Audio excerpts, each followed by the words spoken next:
Thanks, Eb. And yep, Friday afternoon, look around. You're not alone in caring about tax. It's wonderful. And I repeat Ebony's thanks to all the speakers and everybody else who's helped make today happen. I'll just make a few closing remarks, but before I do, I just need to name check a couple of people who've really particularly helped organise today. Greg Jericho, Jack Thrower, Jackie Genvy, Eleanor Johnson-Leake and Lucia Law-Davies, all from the Australian Institute have helped make this to happen, of course, and also Ebony AMC. So can we just give them a round of applause? So I am so proud to lead an organisation that's so capable that I can admit to playing almost no role in organising today, but I know a lot of work went into it. So thank you to all those who did. Look, I just want to wrap up a bit. We've heard so many interesting perspectives today on tax, and I guess I just want to take it up a couple of notches to leave you with some last thoughts. I talk to a lot to different groups all the time about tax and economics, and I wrote a book called Econobabble years ago, which is all about how economics is used to basically bullshit into believing the ridiculous. Now, I know it wouldn't work on you, but it does seem to work on a lot of people. And one of the biggest bits of nonsense is that Australia, one of the richest countries in the world, at the richest point in world history, can't afford to do things. Can't afford. And can't afford is probably the most powerful bit of econobabble. So apologies to those who've heard me debunk it before, but let me make it really clear what can't afford means in our democratic settings. In my domestic settings, my kids are adolescent now, but when they were younger, they used to nag me to take them to Disneyland. And I would rather stick a fork in my eye. So when pressed to spend finite resources taking said children to Disneyland, I used to just say, we can't afford to. Now, I know you're better parents than me, but lying is great. It just makes all the hard conversations go away. I know you'd never lie to your kids, but it's really worked well for mine. As they got older, they started to ask questions like, so how much do you afford? How much do you get paid, Dad? I'd say, none of your business, son. Because I live in a patriarchy, literally. And there's nothing democratic about my household. So lying to my kids and denying them simple bits of information it's worked well for me. And again, applaud you for having much better, more open approaches to explaining to children why your priorities are more important than theirs. But in a democracy, we let our leaders lie to us all the time. We let them say, oh, yeah, well, I would like to spend more on health. I would like to spend more on education. I would like to spend more tackling climate change, but we can't afford to. When what they meant was, I don't want to. Now, the reason that we need to talk about tax, the reason that we need to be comfortable talking about tax, is that when an elected member of parliament who thinks we can afford $350 billion worth of subs or $320 billion worth of tax cuts says they can't afford to tackle climate change, they're lying. It's just bullshit. But we've created decades of narrative to suggest that certain things are affordable and some things aren't. Can you imagine if Labor had one office promising to spend $350 billion over the next 10 years on health and education and welfare, and we had inflation running at 5% with $1 trillion in debt? The right would be demanding they break their promises and say, now is not the time to pump all that money into an overinflated economy. But I dare you, I challenge you to find a story in a mainstream newspaper saying that next year's stage 3 tax cuts will cause inflation.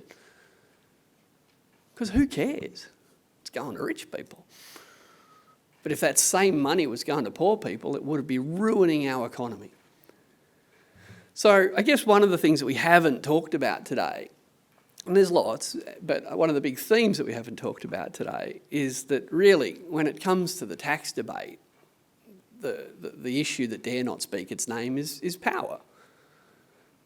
And the reason that we treat unemployed people differently when they get too much, maybe, unemployment benefits from how a company gets treated by the ATO if they pay too much tax, it's simple, it's power. Right? The ATO sit down and negotiate on commercial terms disputes about tax. Centrelink will spend $100,000 taking someone to court to make sure they get $5,000 back to make the point. This is the same Australian public service, operating under the same code, operating under the same whole-of-government approach to being model litigants. Bullshit. We look how we're willing to spend the state's resources to check no one's overpaid in welfare. Look how pragmatic we are when it comes to things like tax. Why can't we have a carbon tax? Why can't we have a resource rent tax? Why? Well, we know who'd get upset if we propose that. So I often, when I'm talking to advocates, when I'm talking to politicians, when I'm talking to academics, when we're trying to understand why the world looks the way it does, why the way Australia looks the way it does, there's often, I think, two main explanations for why a country would seem to do something dumb. One is an information deficit and one is a power deficit. And I think a lot of people want to believe that the reason people are doing dumb things in government is there's some lack of information. If only we could show them the data, they'd introduce better climate policies. Or if only we could show them the data, they wouldn't be so nasty to Indigenous people in need of help. If only we showed them the data, we wouldn't think incarceration will solve crime. It could be that the nation state doesn't know, or it could be that it does know, and the problem's unrelated to information. So to be clear, I think talking about revenue is so important for so many reasons. Could a carbon tax collect a lot of revenue and drive a lot of beneficial change? Yes. Windfall profits tax? Yes. Resource rent tax? Yes. Get rid of the stage 3 tax cuts? No problem. We could do all those things and we wouldn't be more heavily taxed than Norway is right now. But the reason we're not going to do it, certainly in the next year or so, certainly not going to do all of that, is because for some reason, not you, but the people sitting next to you, just refuse to vote for those kind of policies. Or so we're told. It came up before about the story of the 2019 election. I couldn't agree more, John. I mean, what a sliding door moment. What if Bill Shorten had got slightly more votes? Then all of a sudden taking on capital gains tax, negative gearing, stage 3 would have been political genius.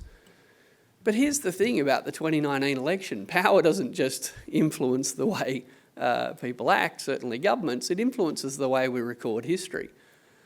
In 2019, when Labor was opposing the stage 3 tax cuts, when Labor was proposing to reform negative gearing, capital gains tax and franking credits, stage 3, negative gearing, capital gains, franking credits, you know what happened to the Labor vote in the wealthiest electorates in Australia? It went up. Kooyong, Goldstein, Wentworth, North Sydney. What have all those seats got in common? They're the seats the Teals won in 2022. There were swings to Labor in the highest income electorates in 2019 when they were proposing a big tax and spend redistribution. But Labor lost by 2 seats. Bass and Braddon, northern Tasmania, lowest income electorates in Australia. You reckon it was franking credits that did them in Bass and Braddon? Or was it the capital gains tax? You laugh, but have a look. So the story we've told ourselves about 2019 is we better not do this again. We better not do this again because it's electoral poison. But the demonstrable facts tell us that the highest income electorates, the electorates with the most people who negative gear, the people that get the most money from capital gains, the people that got the most franking credits, this is all top secret stuff. It's hidden on the thing called the internet, right? All of this information is freely available, and actually lots of it's on the Australia Institute webpage. All of the available information says that high-income voters actually swung heavily to Labor, 5-6% swings. It's one of the reasons the polls were so out in 2019 was that there was a big swing to Labor, just in seats they couldn't win, because all these rich people voted for them, but no seats changed hands. So So again, we've heard a lot about good ideas for tax reform today. We've heard a lot of critique. Really, if you didn't see or if you didn't get all of Greg Jericho's speech, please have a look again. I mean, the options for reform are enormous. The opportunity for reform is enormous. But let's not fall into the trap of thinking that voters hate this stuff. The polling says they don't. The 2019 election results say they don't. But for reasons that I'll let you ponder, the mainstream media and indeed powerful people in Australia are pretty determined to tell us that last time Labor tried to tax the mining industry, they lost a Prime Minister. I reckon Kevin Rudd had lost a bit of paint by then. You know, or the last time Labor tried to tax negative gearing and capital gains tax, they lost the unlosable election. Yeah, somehow because of Bass and Braddon. So there's a lot more to Australian politics than meets the eye, but if we can't find a way to tell a better story about tax, to come up with a better tax agenda, we'll never be able to fulfil those high expectations for the great health system, the great education system, the great transport system, and all the redistribution that needs to happen in Australia. We're one of the richest countries in the world. We can do it if we want to. The question is, does our democracy want to? Thank you for wanting to come along today. Thanks for watching, and a very special thank you to all our supporters who help keep us running. We're not funded by political parties or fossil fuel companies or government, but by people like you who know the importance of evidence-based research in shaping the critical decisions facing Australia. If you'd like to support us to continue exposing inconvenient truths, challenging vested interests, and explaining the big issues in plain English, please consider making a tax-deductible contribution today. Visit our website australiainstitute.org.au to find out more.